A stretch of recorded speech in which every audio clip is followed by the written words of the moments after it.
our country's profound appreciation on the Secretary General of the United Nations, His Excellency Anthony Guterres.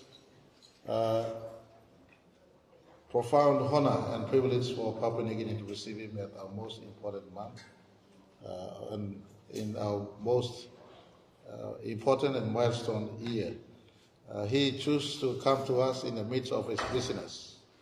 Since October 10, 1975, when Papua New Guinea became a member of the United Nations family, up till today, we have never been graced by Secretary General from the United Nations. He makes history as the first to arrive here, and more importantly, on his own accord, he accepted our invitation. Many of the worldviews that he's been advocating, especially from the global interest perspective, on leaving no one behind, uplifting people out of poverty, fighting for climate change and climate justice, preservation of biodiversity and forestry, sustainable use of our ocean resources, keeping peace at all fronts. PNG context, the maintenance of Bougainville Peace Agreement and other peace program that is being run, that has a strong input by United Nations, and their continued involvement to us has been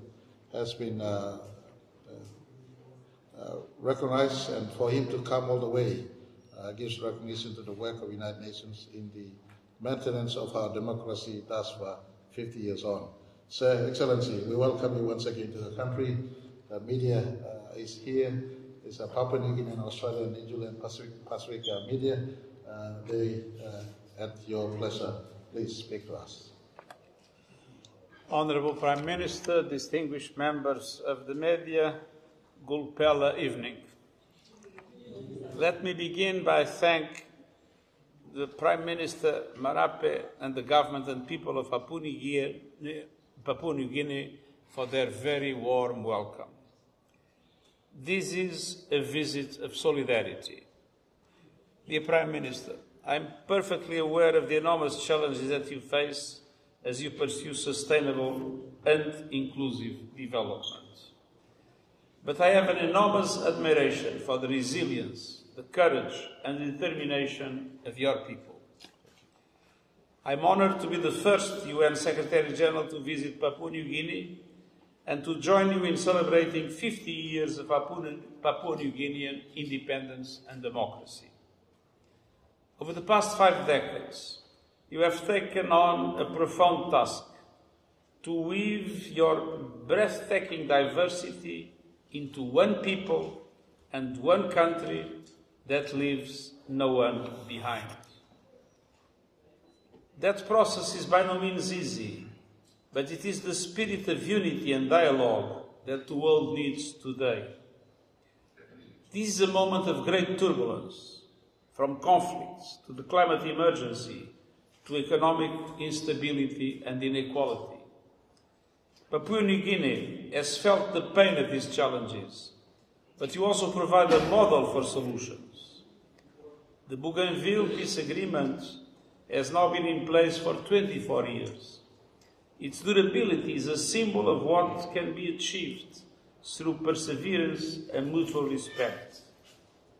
And the United Nations has walked with you on this journey, from weapons disposal to the 2019 referendum, and will continue to stand beside you as the next phase begins.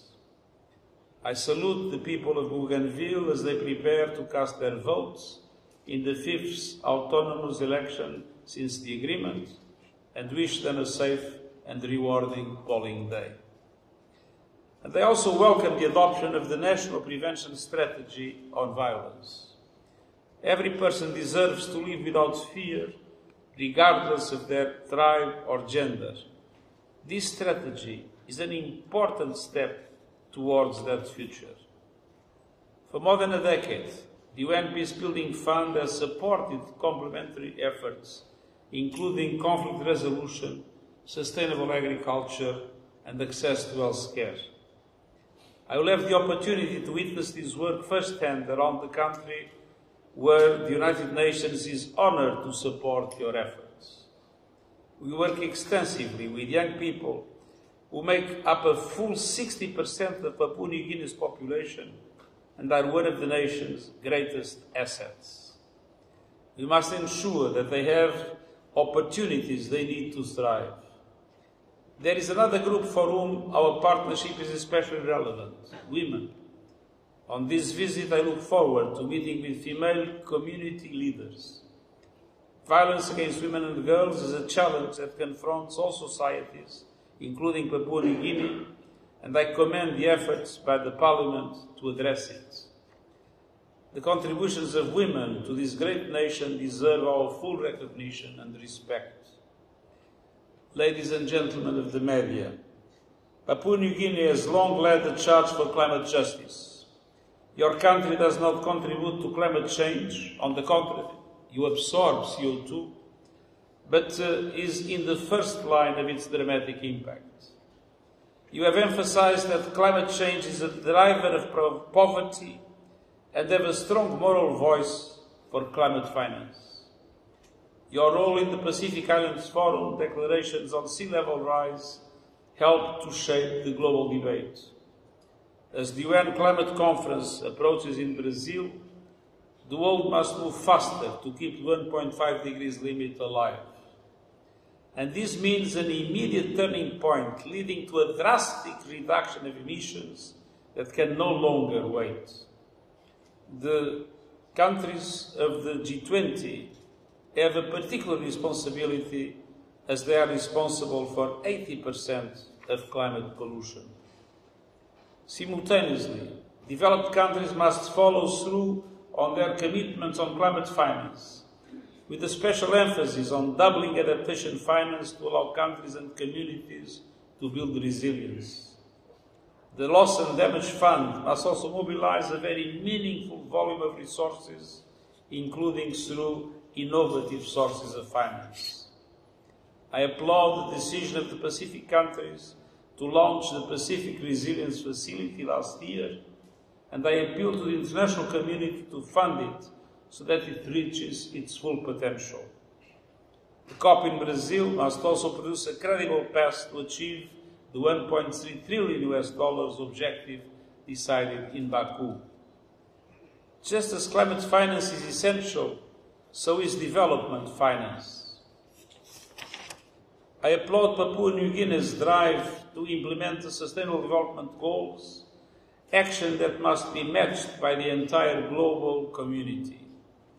I reiterate my strong appeal for the reform of the international financial architecture that must reflect the world of today with a much larger participation of developing countries in its institutions and their decision-making processes.